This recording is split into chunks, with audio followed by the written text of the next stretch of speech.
Auzu billahi mineşşeytanirracim. Bismillahirrahmanirrahim. Govor obećanog Mesija alejselam u Ludihana, 4. novembar 1905. godina. Ovo je bio govor na javnom mjestu i bili su nekoliko hiljada ljudi prisutni.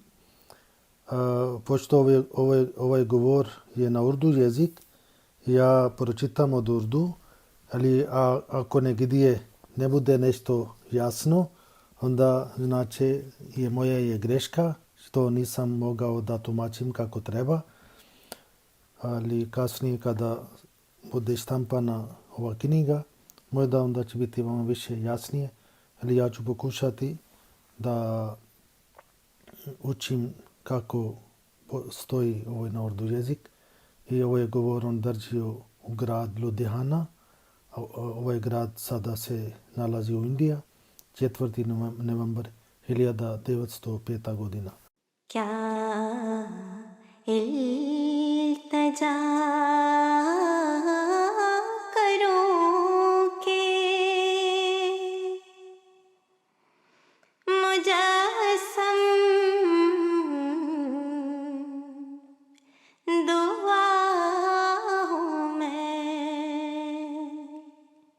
Hazrat Mirza Ghulam Ahmad alejselam kaže: ja se zahvalim Boga u početak što je mene omogućio da ponovo dođem radi tabligh na ovaj grad. Ja sam došao ovdje nakon 14. godine i kada sam napustio ovaj grad, imao sam samo par sledbenika i bio mnogo glama kada su mene poricali, kada su mene odbijali, kada su mene nazvali kao Dajjal. I ja sam bio kod ljudi jedna osoba koja je kao razočaran, osoba koja je kao razbacan, i oni su mislili znakovi za ovu zajednica će izbrisati za kratko vrijeme.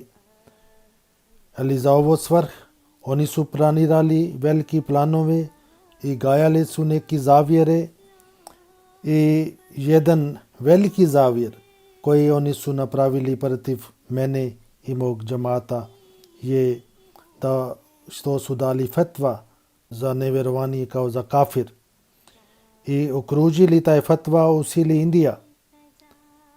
Mene je žao u početak taj fatva su dali nekoliko hođe iz ovog grada, ali gledam i vi isto sada gledate oni koji su dali fatva protiv mene kao za nevjerstvo, oni sada nisu više prisutni, znači oni su već umrli.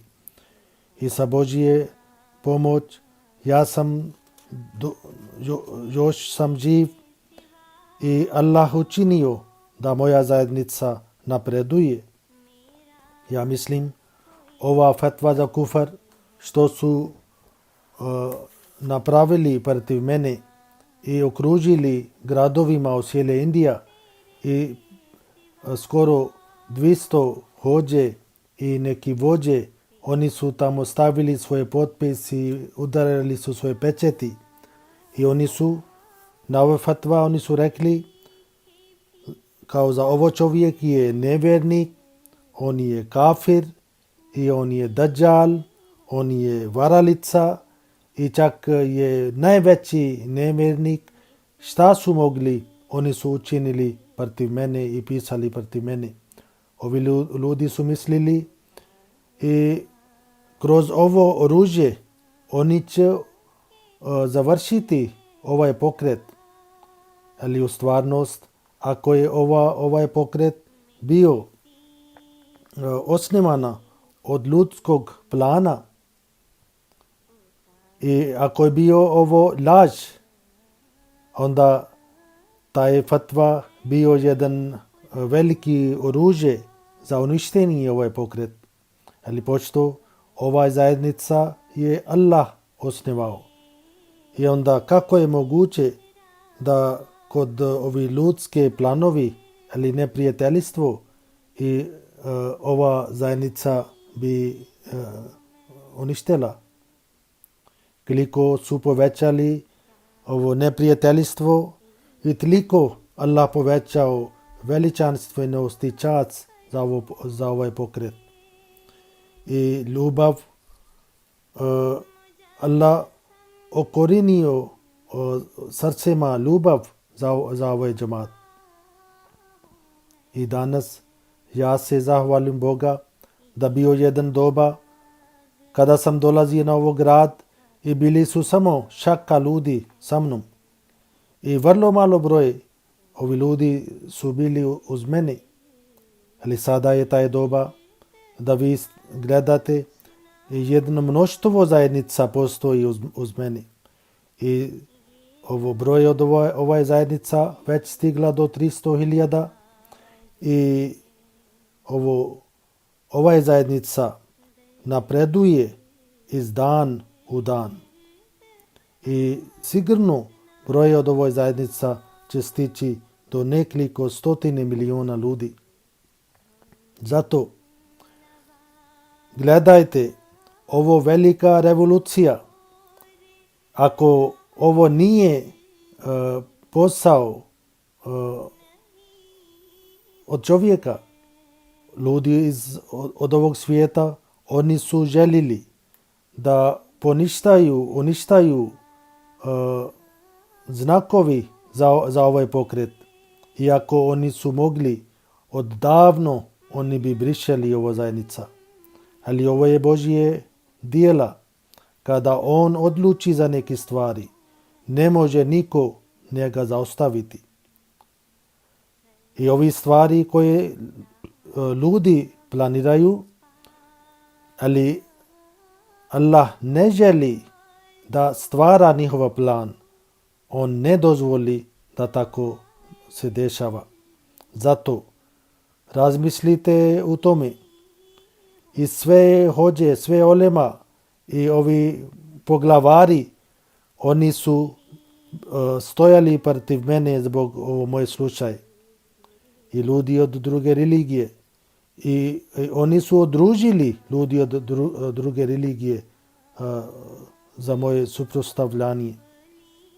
I na svaki način oni su pokušali i čak napravili su da muslimani imaju loše mišljenje prema meni. I zato su dali fatva za kufr, za nevjernik. I kada nisu uspjeli preko ovo plan, onda su pokušali protiv mene da napravi ovi sudski postupak protiv mene. Pravili su slučaje protiv mene za pastrovog ubistvo. I svi su pokušali svi način da ja dobim neka kazna. I čak jedan hođa, Muhammad Hussein Batalvi, on izašao i dao svjedočenje protiv mene, tužba za ovo, kao sam spletkarao za ubistvo taj sveštenik.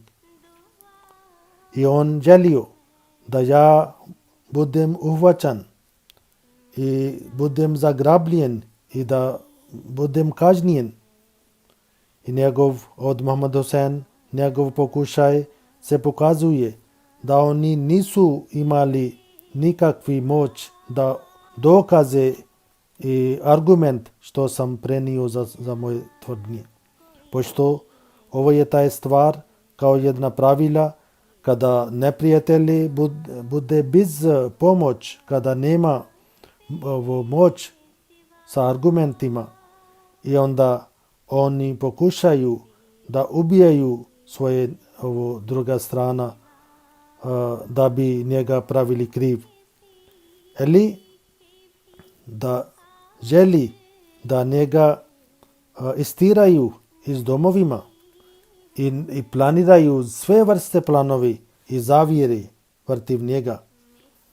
Kao ovi nevjernik u doba časnog poslanika sallallahu alejhi ve sellem, kada nisu imali odgovor za časni poslanik sallallahu alejhi ve sellem, i onda na kraju oni su planirali da njega ubijaju ili da njega stavio u zatvor ili istiraju iz domovima.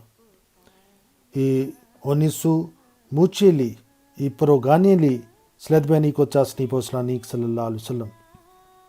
Ali na kraju oni nisu uspjeli za svi svoje zavjere i planovi. I sada je isti Božji postupak i Božji sunnet što se dešava u mom slučaju. Ali ovaj svijet ne može postajati bez stvoritelja, bez gospodar svih svjetova. On je taj koji razlikuje između istine i laži i pomaže da istiniti na kraju prevladaju.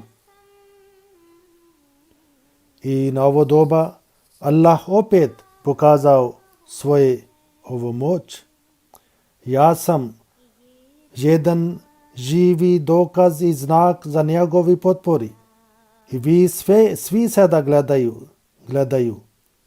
Ja sam taj koga moj narod su odbili. Ja sada stojim kao Božje izbrani.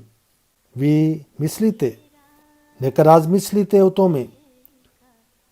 Od danas 14 godine prije, kada sam dolazio ovdje, ko bi želio da jedan čovjek stoji uz mene?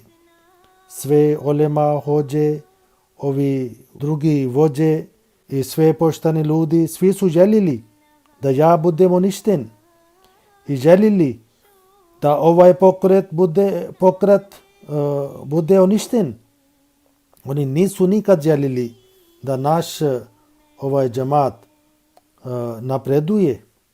Ali taj gospodar, taj Bog koji uvijek stoji za svoje robovi i koji učini da istiniti nadvladaju, on stoji za moj potpor. I on osmjerio pažnje ljudi prema meni i sve ovi zlo planovi i zavjere i koje moje neprijatelje su napravili protiv mene, Allah ni poništio i mene podario pobjeda. I jedan veliki broj ljudi su krenuli prema mene i oni su koračali prema mene i prođeće od ovo sve teškoće i prepreke i dolaziju prema mene. Zato razmislite o tome.